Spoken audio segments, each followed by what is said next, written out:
चंद्रशेखर बावनकुळेंनी अशी टीका केलेली आहे की काँग्रेसचे नेते एकमेकांकडे पाहत नाही असं त्यांनी म्हटलेलं आहे, वारंवार वक्तव्य त्यांनी ते केलंय. कसं पाहता या टीकेकडे? बावनकुळे साहेब हास्यास्पद बोलत असतात.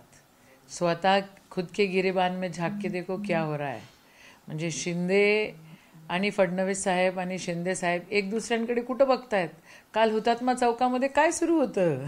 कोण कोणाकडे बघायला तयार नव्हतं आणि कुबड्या कोणाला म्हटलं? बावनकुळे साहेब, जिनके घर शीशे के होते हैं वो दूसरे के घरों पे ऊपर पत्थर नहीं फेका करते. तुम्ही बघा तुमच्या घरात काय सुरू आहे. महाराष्ट्राचा खेळ खंडोबा हे लोक करतायत.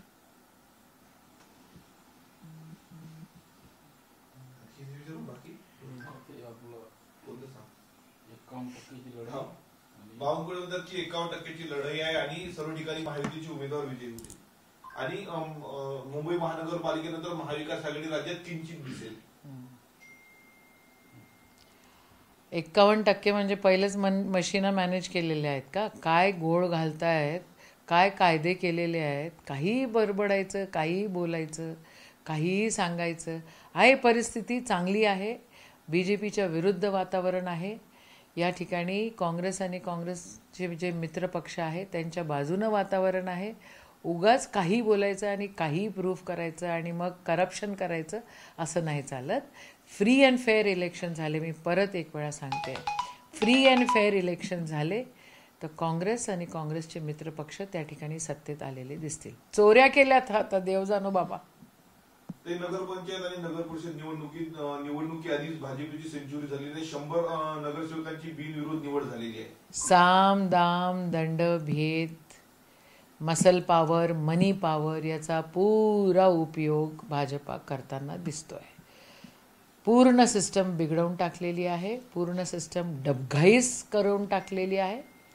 हे तर दिसतच आहे. म्हणूनच आहे हे सगळं. मुख्यमंत्री आणि उपमुख्यमंत्री शिंदेमध्ये दुरावा आहे का असा प्रश्न निर्माण होतोय. कारण हुतात्मा चौकाच्या अभिवादन कार्यक्रमात दोघांमध्ये एकमेकांमध्ये संवाद झाला नाही.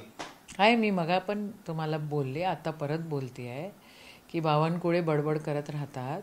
पण मला सांगा, हुतात्मा चौकामध्ये शिंदे साहेबांनी फडणवीस साहेबांकडे पाहिलं नाही, फडणवीस साहेबांनी शिंदे साहेबांकडे पाहिलं नाही. हे काय सुरू आहे?